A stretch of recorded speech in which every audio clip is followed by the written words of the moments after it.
बच्चों, welcome to YouTube channel शिक्षा श्रेय। बच्चों, आज हम सॉलिड स्टेट केमिस्ट्री का जो क्लास 12 का जो फर्स्ट चैप्टर है सॉलिड स्टेट, उसका आज हम 5th लेक्चर लेके आए हैं। बच्चों, आज का लेक्चर बहुत इंपॉर्टेंट है और आज इस लेक्चर में बात करने वाले हैं किसके बारे में? Position of words. क्या होते हैं वर्ड्स, कितने टाइप के वर्ड्स होते हैं, टेट्राहेड्रल, ऑक्टाहेड्रल, इनका क्या लोकेशन है, यह यूनिट सेल में कहाँ पे होते हैं, क्या इसका लोकेशन, और उस वर्ड्स में अगर केटायन है तो उस केटायन और एनायन के बीच का क्या रेडियस रेशियो होने वाला, इन सब चीज के बारे में आज के इस लेक्चर में बात करने वाले हैं। ठीक है बच्चों, तो चलिए सबसे स्टार्ट करते हैं क्या हम लोग पोजीशन ऑफ वर्ड्स में। ठीक है, आपको बता दें जैसे हमने अपने पिछले लेक्चर में पढ़ा कि 3D पैकिंग होता है, 3D पैकिंग है ना। 3D पैकिंग मैंने आपको बताया कि किस तरीके से पैकिंग होगा, और जिसमें ए पैकिंग था, ए बी पैकिंग था और ए बी सी पैकिंग था। अगर आपने हमारा पुराना लेक्चर नहीं देखा तो जरूर देखिए, हमारे डिस्क्रिप्शन बॉक्स में आपको उसका लिंक मिल जाएगा। आपको ऊपर जो आई बटन दिख रहा हो वहां पर भी जाके पूरे प्लेलिस्ट को देख सकते हैं आप, है ना। अभी तक हमने इस लेक्चर में इस चैप्टर का टोटल 4 लेक्चर हमने अपलोड किया है। ठीक है बच्चों, देखिए तो अब आज का लेक्चर क्या है अपना वर्ड्स के बारे में। तो जैसे होता क्या है कि जो हम अरेंजमेंट करते हैं, है ना, जैसे मैंने बताया था कि जब भी पैकिंग ए बी पैकिंग होगा, एक नीचे ए लेयर 2D हेक्सागोनल, नीचे हेक्सागोनल होगा, सब बताया पिछले लेक्चर में। उसके ऊपर जो बी लेयर, कहाँ होगा वो बी लेयर? उसके वर्ड्स में जहां पर उसका गैपिंग है ना, ए बी लेयर बोलते हैं। तो इससे बनता उस यूनिट सेल को बोलते थे HCP unit cell, hexagonal close packing, है ना। उसके बाद दूसरा क्या था? ABC पैकिंग, ABC पैकिंग, जिसमें मैंने आपको बताया था कि इसका जो बनता है यूनिट सेल वो FCC होता है या फिर CCP होता है कि नहीं। तो चलिए अब हम आज बात, जैसे कि इसमें क्या था कि जो भी हमारा जो यूनिट सेल जो है HCP एंड CCP, ये 2 टाइप के बच्चों वर्ड्स बनाते हैं, 2 टाइप के वर्ड्स बनाते हैं। सबसे पहला क्या है वर्ड्स का नाम? वो है टेट्राहेड्रल वर्ड्स, टेट्राहेड्रल वर्ड्स। ठीक है बच्चों, और दूसरा जो वर्ड्स है वो क्या है? वो ऑक्टाहेड्रल वर्ड्स, ऑक्टाहेड्रल वर्ड्स। समझिए क्या है टेट्राहेड्रल और ऑक्टाहेड्रल। देखिए अगर सिंपली अगर इसको हम बताएं तो टेट्राहेड्रल में क्या है कि सबसे पहले एक लेयर होगा, ठीक है ना, इस तरह से, जिसमें इस तरीके से 3 एटम यहाँ ऐसे रखे हुए हैं, ये देखिए 3 एटम। ठीक है, तो आपको यहाँ जो वर्ड्स दिख रहा है, ये वर्ड्स, इस वर्ड्स के ऊपर ये जस्ट एक तीसरा एटम ऐसा रखेंगे, तीसरा स्पेयर। मतलब यह स्पेयर इसके नीचे वाले के 3 स्पेयर को टच कर रहा है। रेड कलर से है जो वो लोअर है और ऊपर वाला अपर है ना। तो इससे जो वर्ड्स बनेगा, जैसे कि इमेजिन करिए 3 बॉल है ना, इसके ऊपर एक बॉल रखा होगा, इसके ऊपर ब्लैक कलर से, तो उसके नीचे से जो वर्ड्स बनता है ना, वो वर्ड्स क्या होता है बच्चों? टेट्राहेड्रल। टेट्राहेड्रल क्यों होगा? क्योंकि इसमें टोटल 4 सरफेस बनेंगे। देखिए जैसे कि जब इसको मिलाएंगे आप तो नीचे में ऐसे, और एक ऊपर जो है यहाँ, जब इसके साथ मिलाया जाएगा टोटल एक बेस हो गया, फिर ये 1 2 3 और 1 4, है ना। तो इसको बोलते हैं टेट्राहेड्रल वर्ड्स। इमेजिन करिए जैसे हमारे 3 बॉल है आपने ट्रायंगुलर फॉर्म में, और एक बॉल उसके ऊपर, ठीक है ना, ऊपर। तो जब नीचे से देखेंगे आप उसको तो आपको एक वर्ड्स दिखेगा, वो वर्ड्स क्या होता है बच्चों? टेट्राहेड्रल वर्ड्स होते हैं वो, ठीक है ना। टोटल कितने सरफेस होंगे इसमें? 4 होते हैं, ठीक है। अब देखिए, तो टेट्राहेड्रल वर्ड्स हो गया। अब दूसरा बात करते हैं किसके बारे में? Octahedral words. ये जो आपको दिखाई दे रहा है, ये कौन सा वर्ड्स है? ये टेट्राहेड्रल वर्ड्स, ठीक है। अब ऑक्टाहेड्रल वर्ड्स कैसे बनता है वो समझिए। इसे मान लेते हैं कि इस तरह से हमने यहाँ 3 एटम रखा है, ठीक है, ये देखिए 3 एटम। अब इसके बाद जो इसके ऊपर जो 3 एटम रखाएगा वो कैसे? कुछ इस तरीके से, ये और फिर ये, हाँ देख रहे हैं ना किस तरीके से 3 एटम। तो यहां पर जो इस बार जो वर्ड्स बना है, ये कौन सा वर्ड्स होगा बच्चों?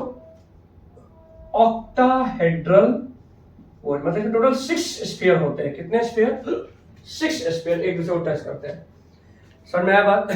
मतलब दिखाया जाए इसको कि अगर एक एटम अभी यहाँ ऐसे है, देखिए यहाँ पे एक एटम, ये दूसरा एटम, ये है ना, और तीसरा एटम को हम इस तरीके से मान लेते हैं, ये 3 एटम, ठीक। इसके ऊपर जो हम एटम रखेंगे, ठीक है, वो इसके अपोजिट वाला है ना, अपोजिट टाइप से। और ड्रॉइंग को समझिएगा, यहाँ पे एक, ये दो और यहाँ ऐसे तीन, इसके ऊपर आके रखा जाएगा ये, ठीक है। मतलब इससे क्या बनता है, ऑक्टाहेड्रल वर्ड्स। यहाँ पर जो वर्ड्स होगा वो क्या होगा, वो ऑक्टाहेड्रल वर्ड्स होगा, ठीक है। तो ये रहा दो टाइप का वर्ड्स। अब हमें जानना है कि एफसीसी या एससीपी जो भी है उसमें टेट्राहेड्रल और ऑक्टाहेड्रल वर्ड्स के लोकेशन क्या है, कितने टेट्राहेड्रल वर्ड्स बनते हैं और कितने ऑक्टाहेड्रल वर्ड्स बनते हैं, ठीक। पहले आप इसको नोट कर लीजिए।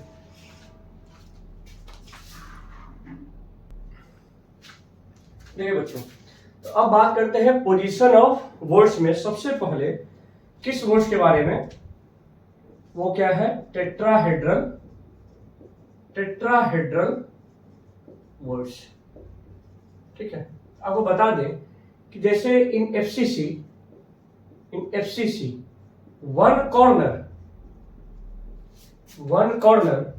And three faces form tetrahedral voids. FCC में क्या होता है बच्चों की, एफसीसी जो होता है यूनिट सेल, उसके तीन कॉर्नर, तीन फेस और एक कॉर्नर मिलके टेट्राहेड्रल वर्ड्स बनाएंगे। जैसे समझिए यहाँ पे, जैसे हमने यहाँ पे बनाया इस तरीके से, ये हमने सबसे पहले हम एफसीसी पता है वो क्या होता है, atoms are present at corner and. देखिए तो कहाँ कहाँ एटम होगा, सबसे पहले ये एटम यहाँ ये, ठीक है, ये एक कॉर्नर ले लिया। अब उसके बाद ये एक फेस, ये दो फेस, और इसके अंदर जो एक जो फेस होगा ये ऊपर वाला है और इसके अंदर है ना, यहाँ ये और ये ऐसे तीनों मिलेगा पहले, और उसके बाद इसके साथ यहाँ पर क्या बनाएगा, एक टेट्राहेड्रल वर्ड्स बनाएगा ये, ठीक है ना। कहने का मतलब कि अगर आप ध्यान से देखिए तो यह एटम कॉर्नर पे है और इसके तीन फेस पर तीन एटम, ऐसा लग रहा है कि यह एक तीनों एटम जो है इसके, यह तीन फेस पर जो तीन एटम है इसके ऊपर एक एटम है। तो अगर यहां से देखते हैं आप तो आपको एक कॉर्नर दिखाई, आपको एक वर्ड्स दिखाई देगा। मतलब हम बोल सकते हैं कि tetrahedral words is present on its diagonal. कहां पे होता है प्रेजेंट, इसके डायगोनल पे। डायगोनल पे क्या होता है बच्चों, इसके टेट्राहेड्रल वर्ड्स होते हैं, ठीक है ना। मतलब अगर यहाँ देखा जाए इस तरीके से इसका डायगोनल है तो पूरा डायगोनल होता है √3a, तो √3 इस ये पोजीशन पे क्या है बच्चों, टेट्राहेड्रल वर्ड्स है, ठीक है ना। क्या डिस्टेंस होगा टेट्राहेड्रल वर्ड्स का, तो at that tetrahedral words is present on its diagonal at the distance √3a/4। अगर पूरा ये है, ठीक है ना, तो इसको अगर चार पार्ट में देखा जाए, ये एक टेट्राहेड्रल वर्ड्स यहाँ भी होगा, और जब यहाँ कॉर्नर है और तीन फेस है, ये सामने एक फेस, इधर साइड वाला और नीचे वाला फेस, यह तीनों फेस पर एटम होगा, और ये कॉर्नर के साथ मिलके यहाँ पर भी क्या बनेगा, टेट्राहेड्रल वर्ड्स। तो ये भी टेट्राहेड्रल वर्ड्स हो गया। मतलब इसके वन डायगोनल पे टोटल कितने टेट्राहेड्रल वर्ड्स बनेंगे, दो बनेंगे। मतलब यहाँ से क्या बोल सकते हैं हम, two tetrahedral voids present on one diagonal. एक डायगोनल पे कितने टेट्राहेड्रल वर्ड्स बनेंगे, दो। अगर आपसे पूछे कि number of tetrahedral words in FCC क्या होगा, एफसीसी आपको पता है कि एफसीसी अगर ये क्यूब है तो इसमें टोटल 4 डायगोनल होते हैं, है ना। और एक डायगोनल पे अगर दो टेट्राहेड्रल वर्ड्स है तो 4 डायगोनल पे 4 × 2 मतलब कितना हो गया, 8 टेट्राहेड्रल वर्ड्स हो जाएंगे, ठीक है बच्चों। ये हो गया टेट्राहेड्रल वर्ड्स का पोजीशन, ठीक है। और number of tetrahedral words in FCC पे एक यूनिट सेल में कितने टेट्राहेड्रल वर्ड्स बने, कितने डिस्टेंस पर, ये पूरा डिस्टेंस √3a है, तो यह कितने डिस्टेंस पे बनेगा, ये √3a/4 डिस्टेंस पर, ठीक है। ठीक है, समझ आ गया बात। टेट्राहेड्रल वर्ड्स ऐसा होता है, जल्दी से इसको नोट करिए। चलिए तो अब बात करते हैं किसके बारे में, ऑक्टाहेड्रल वर्ड्स इन एफसीसी, ठीक है। तो ऑक्टाहेड्रल वर्ड्स में क्या होता है कि ये कहां पे होता है, सबसे पहले at body centre, at body centre, और दूसरा कहाँ होगा, एट एज, एज पे होगा।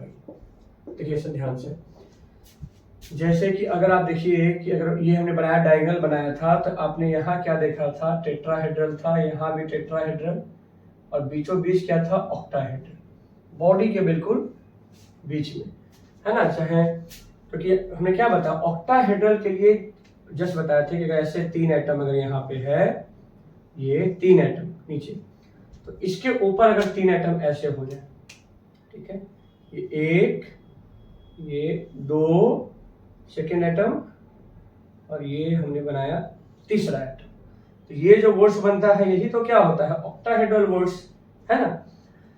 तो यहां पर भी आप देखिएगा ध्यान से कि जब ऊपर टेट्राहेड्रल वोल्ट्स बना था, तो 1 एटम कॉर्नर पे, 3 एटम फेस पे, ठीक, ऐसा कर। फिर यहां भी, तो जब भी 3 एटम मतलब यहां और 3 ऐसे अगर बना, तो बीचों बीच क्या बन जाएगा, फिर यहाँ ऑक्टाहेड्रल वोल्ट्स बनेगा, यहाँ ऑक्टाहेड्रल वोल्ट्स, ठीक है ना। तो एक बॉडी सेंटर पे कितना हो गया, इसमें 1।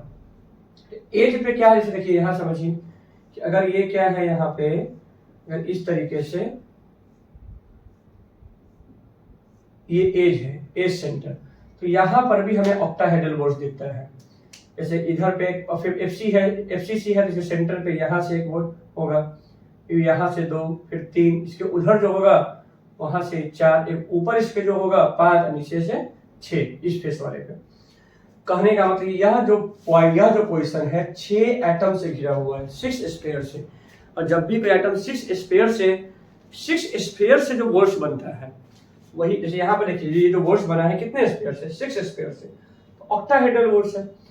तो इसके पास अब देखिए, अब अगर यहाँ पे अगर आप एटम को रखेंगे यहाँ पे, इस एटम का 1/4 पार्ट ही एटम के अंदर होगा। अगर जैसे हम माने यहाँ पर वोल्ट्स है, और उस वोल्ट्स पे हमने कोई एटम रख लिया, केटायन रख दिया, जो छोटा होता है, तो अगर आपने यहाँ पे केटायन रखा, तो वह यूनिट सेल में, इस यूनिट सेल के अंदर 1/4 पार्ट ही आएगा, 1/4 पार्ट, क्योंकि उसका अगर वहां पे एटम रखा तो उसका और वोल्ट्स का जो पार्ट जो होगा वो और किसी दूसरे यूनिट सेल के अंदर होगा, ठीक है ना।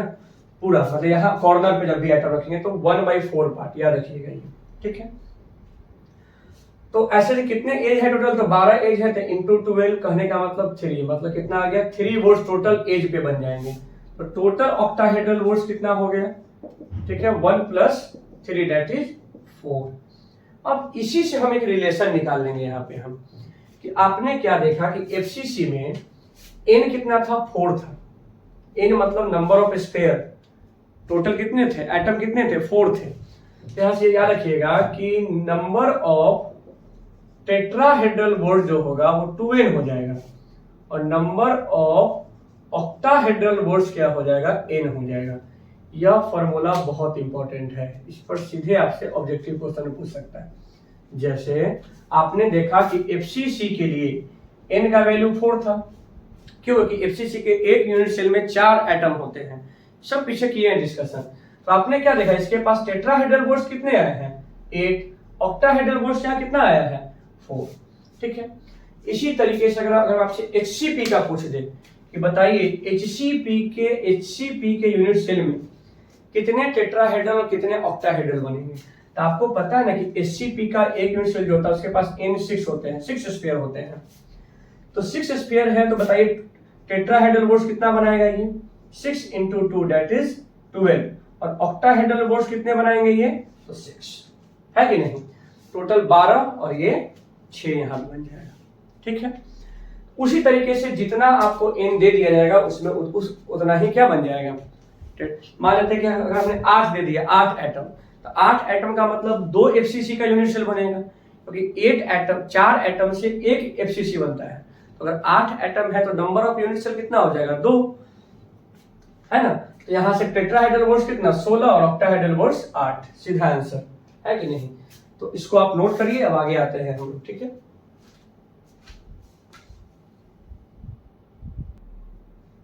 देखिए क्वेश्चन यहाँ पर क्या है, एक क्यूबिक पैक्ड स्ट्रक्चर है, mixed oxide, the lattice is made of oxide ions.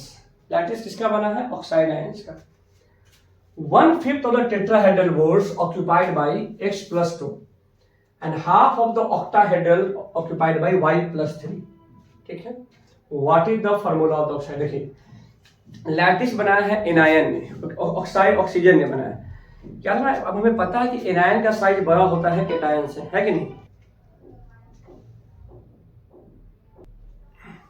हाँ तो देखिए, तो यही क्वेश्चन है। तो मैंने क्या बताया कि जब भी पैकिंग बनाएगा तो एनायन पैकिंग बनाता है, जिसका साइज बड़ा होता है वही पैकिंग बनाएगा, और जिसका साइज छोटा होता है जो केटायन, वो हमेशा वोल्ट्स में होते हैं, है ना, जहाँ पे खाली जगह है। कैसे? जैसे कि मान लेते हैं, अगर आपको मान लेते हैं एक डब्बे में लड्डू पैक करना है और काजू, है ना, पैक करना है, तो पहले आप लड्डू पैक कर दिया उसमें, अब जहां जहां खाली जगह बच गया वहां पे आपने काजू उसमें डाल दिया, है कि नहीं? तो इसका मतलब जिसका साइज बड़ा होगा हमेशा वही पैकिंग बनाएगा, ठीक है। ये तो देखिए यहाँ पर क्या है, एक क्यूबिक क्लोज पैकिंग स्ट्रक्चर में ऑक्साइड जो है क्या है, तो बताइए कितने टोटल ऑक्सीजन कितने हो जाएंगे? क्योंकि क्लोज पैकिंग का मतलब होता है FCC, और FCC में टोटल ऑक्सीजन कितने हो जाएंगे? Number of oxide, number of oxygen कितना? 4, क्योंकि सारे कॉर्नर पे और सारे फेस पर हो गया अवेलेबल, ये है ना, टोटल 4 होगा। पता है ना ये बात? सारे कॉर्नर पे होने का मतलब 1/8 इंटू 8 यानी कि 1 टोटल, एक ऑक्सीजन हो गया कॉर्नर पे, है ना।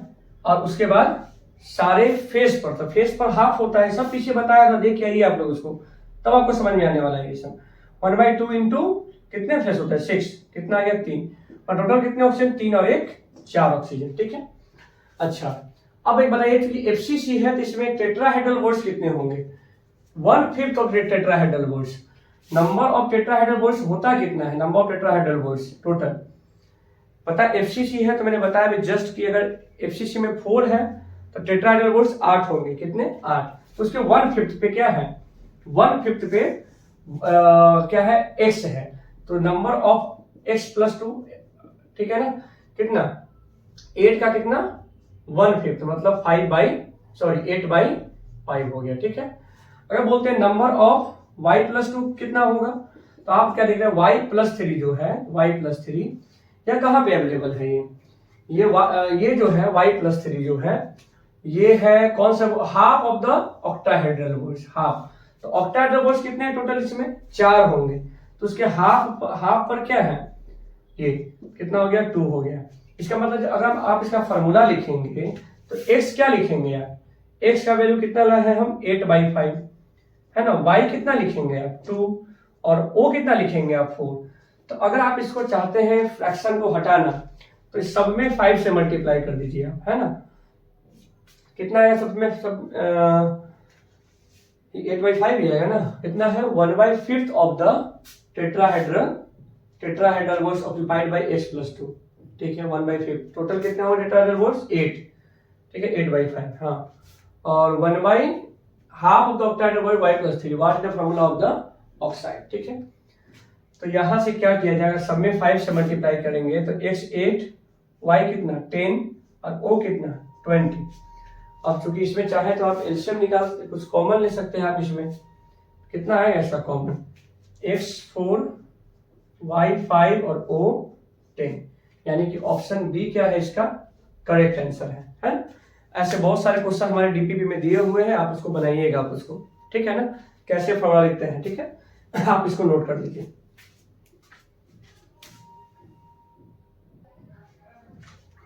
देखिए अब यहां से एक नया टॉपिक आता है बच्चों, क्या? Radius ratio. क्या आता है? Radius ratio. अब ये रेडियस रेशियो का जो मैटर है वो केवल आयोनिक कंपाउंड के लिए होगा। किसके लिए? Ionic compound, for ionic compound, ठीक है, आयोनिक कंपाउंड, जैसे NaCl, ये सब चीज, ठीक है। अब समझिए रेडियस रेशियो का मतलब होता है radius of cation by radius of anion, that is R plus by R minus बोल सकते हैं, ठीक है। अभी कुछ इंपॉर्टेंट पॉइंट समझेंगे हम लोग आयोनिक कंपाउंड की स्टेबिलिटी को देखते हुए। एक बात समझिए, इसको रेडियस रेशियो बोल सकते हैं, रेडियस रेशियो। जैसे रेडियस ऑफ केटायन जितना ज्यादा होगा रेडियस रेशियो भी उतना ही क्या होगा बच्चों? ज्यादा होगा, और जिसका रेडियस रेशियो जितना ज्यादा होगा उस आयोनिक कंपाउंड की स्टेबिलिटी भी उतनी ही ज्यादा होगी। ठीक, आया समझ में?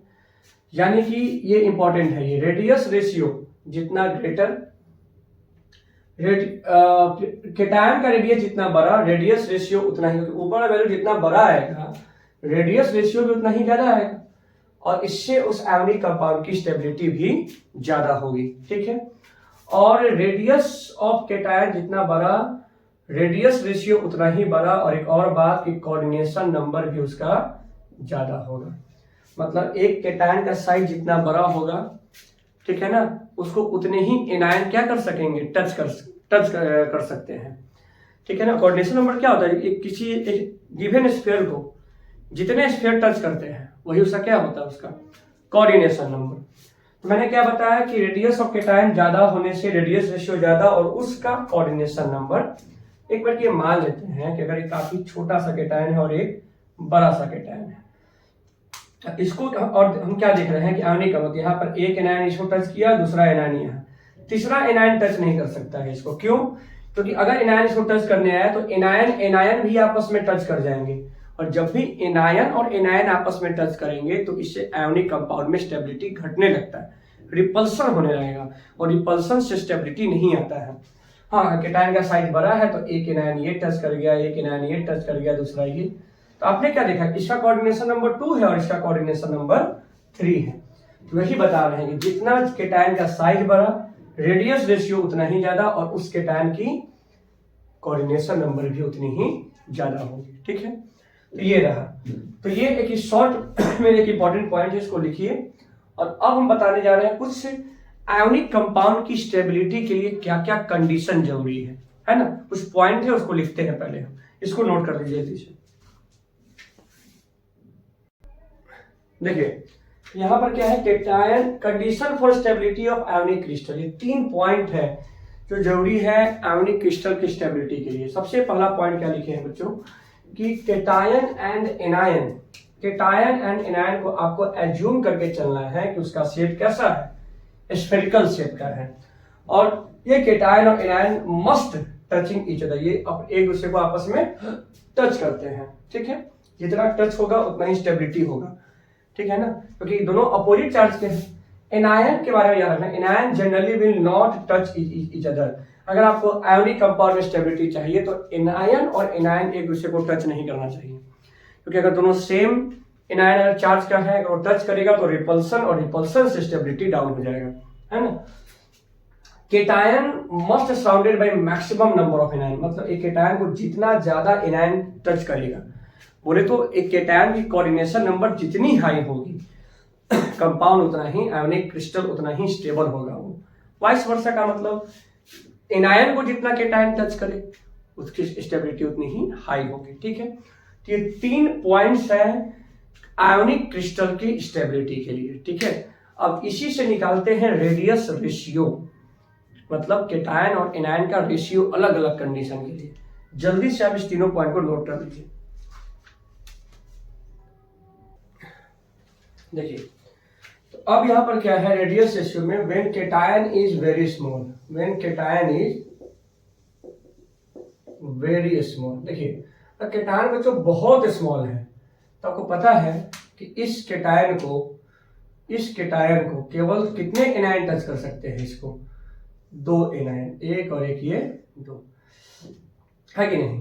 तो इसका अगर देखा जाए रेडियस रेशियो जब निकालते हैं, इसका रेडियस रेशियो तो 0 से कहां तक, लेस देन 1.55 तक, सॉरी 0.155 तक, है ना। ठीक है, ठीक है, इतना मतलब अगर रेडियस रेशियो इससे कम है तो उस केटायन को 2 ही एनायन टच कर सकते हैं। अगर केटायन का साइज थोड़ा सा बड़ा हो जाएगा, केटायन का साइज थोड़ा बड़ा होगा तो इसको कितने एनायन टच करेंगे, इसको बोलेंगे ट्राइगोनल बोल्ट्स। क्या बोलेंगे, ये 1 हो गया, ये है ना, ये 2 और ये 3। तो इसके लिए क्या बोलते हैं, ट्राइगोनल बोल्ट्स। एक तरह से ट्राइगोनल बोल्ट्स है ये। जब रेडियस रेशियो किससे इक्वल, 0.155 से लेकर 0.225 तक हुआ, इस रेशियो के बीच में हुआ तो ट्राइगोनल बोर्ड्स बनता है। ट्राइगोनल मतलब क्या समझ है कि ये एक एटम ऐसे, ये है दूसरा एटम और ये है तीसरा एटम, और यहाँ पर जो बोर्ड्स बना है इसी बोर्ड्स के बीच में यहाँ क्या रहेगा, केटायन। चलिए यही निकाल दिखाते हैं अभी आपको कैसे ये आया है। ये 1.55 इसका रेडियस रेशियो। मतलब ट्राइगोनल बोर्ड्स होने के लिए कम से कम रेडियस रेशियो, मतलब केटायन और एनायन के बीच का रेशियो जो हो उसका कितना होना चाहिए, 1.55 होना चाहिए। ठीक है, देखिए कैसे क्या है यहाँ पे कि आपको पता है, जैसे कि मान लेते हैं कि ये एक एटम है, एक एक, ये हो गया 2 और ये हो गया 3 टच कर रहा है। ठीक है, और इसके बीचों बीच में हमने यहाँ क्या ले लिया है, ये देखिए एनायन है ना, और ये सेंटर। अब देखिए यहाँ पर ये और ये लिखा है, तो ये इस तरीके से ऐसे भी होगा, ऐसे और ये। ठीक है, हमने केटायन के रेडियस को कैपिटल आर ले लिया है और एनायन के रेडियस को ये इसको क्या स्मॉल आर है ना। अगर इस ट्रायंगल को हम बाहर निकालते हैं, ये ट्रायंगल को, ये देखिए, तो एंगल कितना डिग्री हो जाएगा, 30 डिग्री, यहाँ 90, ये पूरा कितना डिग्री, यहां से यहां तक कैपिटल आर और ये स्मॉल आर, मतलब ये क्या है, आर प्लस आर। ठीक है ना, और ये क्या है, बिल्कुल आर है। तो अगर यहां से देखा जाए इस ट्रायंगल में, तो cos 30 क्या लिख सकते हैं, cos 30, अच्छा cos थीटा क्या होता है, b बाई एच। इसका मतलब b क्या है, r, और h क्या है, r प्लस r। ठीक है, तो cos 30 का वैल्यू, r मतलब रेडियस ऑफ एनायन, और स्मॉल r का मतलब यहाँ क्या है, रेडियस ऑफ केटायन। cos 30 का वैल्यू क्या होता है बताइए, तो cos 30 का वैल्यू होता है 1/2 है ना, cos 30, r by r plus 2। तो बस अब यहाँ पे क्या करेंगे, यहाँ पे हम क्रॉस मल्टीप्लाई, ठीक है ना, यहाँ से क्या आएगा, 2r is equal to r plus r। ठीक है, cos 30 का वैल्यू क्या होता है, √3/2 होता है ना cos 30। ठीक है, तो मल्टीप्लाई क्या होता है, यहाँ से √3 कॉमन ले लिएगा आप, तो r plus r equal to 2r है ना। तो यहाँ से आप क्या बोल सकते हैं बताइए जल्दी से, ये अगर r नीचे आ गया तो r plus r by r है ना, इज इक्वल टू 2/√3। ठीक है, ये r नीचे और ये √3 चला गया उधर, इसको लिख सकते हैं r by r plus r by r is equal to 2/√3। मतलब r by r is equal to 2/√3 minus 1। तो r बाई r जब निकालेंगे तो कितना आ जाएगा, ये 0.155। मतलब सॉरी, अगर ये हमको कैपिटल आर चाहिए था ना, ये अगर r बाई r हो गया तो क्या होगा, 2 माइनस √3/√3, यानी यहां से r बाई r किसके बराबर, √3/2 माइनस √3, जो कि वैल्यू कितना आएगा r बाई r का 0.155। इसका मतलब क्या समझ में आया कि अगर रेडियस रेशियो, अगर केटायन और एनायन का रेशियो रेडियस का 0.155 है तो वो ट्राइगोनल बोर्ड्स होगा, है ना। कहां तक जाएगा ये, तो ये अब ये कैसे निकले, अगर केटायन का साइज और बड़ा हो गया तो अब उसके बाद बनेगा कौन सा बोर्ड, टेट्राहेड्रल बोर्ड बनने लगेगा, टेट्राहेड्रल। तब एनायन एक्सट्रीमली स्मॉल है तो उसको दो एनायन टच करेंगे, साइड बड़ा होगा तो ट्राइगोनल बोर्ड्स बनेगा। अब उसके बाद और साइड बड़ा होगा तो फिर क्यूबिकल बोर्ड्स ये सब आने लगता है। ठीक है ना, पहले आप इसको नोट कर लीजिए जल्दी से। हेलो, देखिए अब क्या है, अब देखते हैं किसी रिलेशनशिप बिटवीन रेडियस ऑफ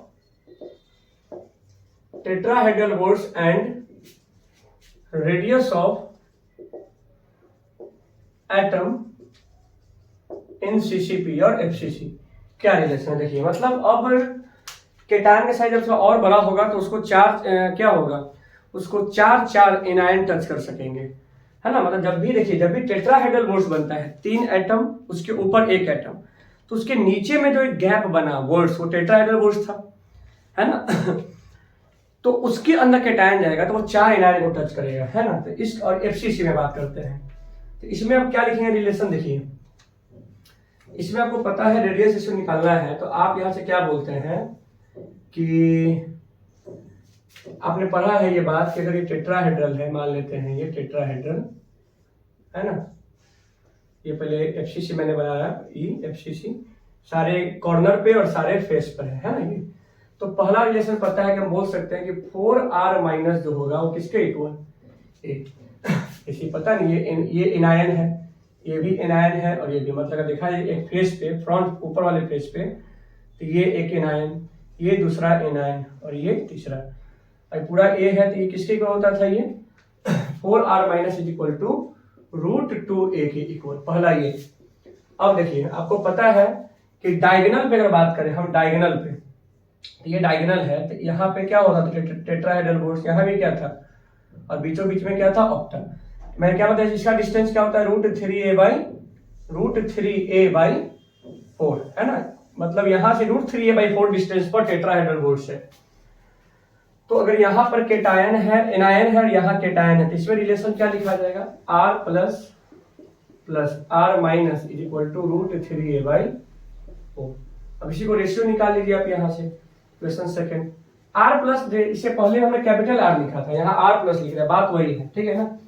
तो क्या r प्लस r माइनस है ना, बाई नीचे क्या 4r minus is equal to √3a by 4 into √2a, ठीक है ना। तो यहां से बताइए 4 से 4 कट जाएगा ये, तो r plus by r minus plus r minus by r minus is equal to √3 by √2, यानी ये भी कट गया तो उधर -1, तो r plus by r minus is equal to √3 by √2 minus 1 है ना। यानी यहां से आप क्या देख रहे हैं आप कि r plus by r minus जो होगा √3 माइनस √2 बाई √2, यानी r minus by r plus जो होगा √2 बाई √3 माइनस √2। जब आप इसको सॉल्व करेंगे तो इसका रेशियो 0.225 आएगा, मतलब अगर 0.225 है कम से कम या और इससे ज्यादा, तो कैसा बोर्ड्स बनेगा, टेट्राहेड्रल बोर्ड। तभी तो बोलते हैं टेट्राहेड्रल बोर्ड्स के लिए कंडीशन क्या है कि रेडियस रेशियो 0.225 से 0.225 से कहां तक होना चाहिए इसका वैल्यू,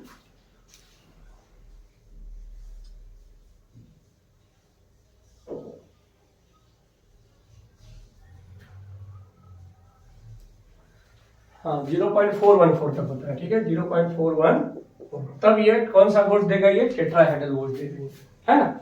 तो ये हो गया रिलेशन किसमें, टेट्राहेड्रल बोर्ड्स का रेडियस और रेडियस ऑफ एटम, ठीक है ना। जल्दी से इसको भी नोट करिए, अभी क्लास देखते हैं किसके में, ऑक्टाहेड्रल बोर्ड्स का, ठीक है, नोट कर लीजिए। देखिए अब क्या देखते हैं, देखिए तो अब बात करते हैं relationship between radius of octahedral boards and radius of atom में। तो ऑक्टाहेड्रल बोर्ड्स आपने देखा कि इसमें क्या कहानी है कि एक तो सबसे पहले इसमें क्या लिखते हैं हम, आपको पता है ऑक्टाहेड्रल बोर्ड तो एज पर भी होता है, एज पर यहाँ अगर एनायन है, यहाँ भी एनायन है, तो यहाँ पर क्या बनता है, केटायन होगा, ऑक्टाहेड्रल बोर्ड बताया ना, एज पे और डायगोनल पे। तो एक रिलेशन क्या लिखेंगे बताइए, तो यहाँ से 2r minus plus 2r plus, ये r माइनस है, ये भी r माइनस, और ये केटायन है r प्लस, इधर भी और इधर अभी r प्लस, किसके इक्वल, तो a के इक्वल, पूरा एज लेंथ a है, यानी कि r minus plus r plus इसके equal a by 2। Question first. एक और रिलेशन क्या बनेगा, तो इसमें आपको पता है इसमें कि अगर हम पूरे डायगोनल की से बात करें, डायगोनल का है ना, डायगोनल पे, तो हम क्या बोल सकते हैं यहाँ से कि 4r माइनस किसके इक्वल होगा, 4r माइनस नहीं, जैसे आपने क्या पढ़ा था इसमें कि टेट्राहेड्रल बोर्ड्स जो है वो किस डिस्टेंस पे है, जस्ट वेट, जैसे अगर ये फेस है तो अब एक और रिलेशन आप क्या जानते हैं कि FCC है, तो एक एनायन यहाँ होगा, ये भी एनायन है और ये भी क्या है, एनायन है, तो ये पूरा जो होता है √2a होता है और ये r माइनस 2r है ना, यानी कि यहाँ से बोल सकते हैं 4r माइनस किसके इक्वल, किसके इक्वल होगा ये 4r माइनस √2a के इक्वल, मतलब r minus is equal to √2a by 4। ठीक है, लगाइए डिवाइड, इसमें डिवाइड लगाएंगे तो r minus plus r plus by r minus is equal to a by 2 by √2a, a by 2 into 4 by √2a। ठीक है, ये 2 बार में और ये कट गया √2 बार में। ठीक है, यहाँ से r minus by r minus plus r plus by r minus is equal to √2 cut गया तो 1, मतलब r plus by r minus इसके इक्वल √2 माइनस 1, यानी कि क्या हो जाएगा ये 1.7 इतना 1 पॉइंट मतलब 0.414 हो जाएगा ये, है ना। तो यहाँ से radius of cation by radius of anion कितना आ गया 0.414। इसका मतलब ऑक्टाहेड्रल बोर्ड्स की जगह रेडियस रेशियो केटायन और एनायन का 0.414 से लेकर 0.732 तक है। तो कैसा वोल्ट्स होता है वो, ऑक्टाहेड्रल वोल्ट्स होता है। अब इसके बाद एक आता है कौन सा वोल्ट्स, क्यूबिकल वोल्ट्स आता है। ठीक है ना, तो एक काम करते हैं इस क्यूबिकल वोल्ट्स को अपने नेक्स्ट लेक्चर में करते हैं। ठीक है बच्चों, इसमें इतना ही छोड़ देते हैं आज के लिए हम, और इस रेडियस रेशियो पर कुछ क्वेश्चंस हैं जो हम अपने नेक्स्ट लेक्चर में ही कराएंगे हम। ठीक है बच्चों, उसके बाद ही हम फिर आगे आएंगे टाइप्स ऑफ आयोनिक सॉलिड पर। ठीक है, इस लेक्चर में इतना ही छोड़ देते हैं, तब तक के लिए आप अच्छे से इसको देखिए। डीपीपी जो हम दिए, जो हम टेलीग्राम के चैनल पर जो हम अपलोड किए हैं उसको जरूर बनाइए आप, और बस उसके बाद थैंक यू सो मच। ठीक है।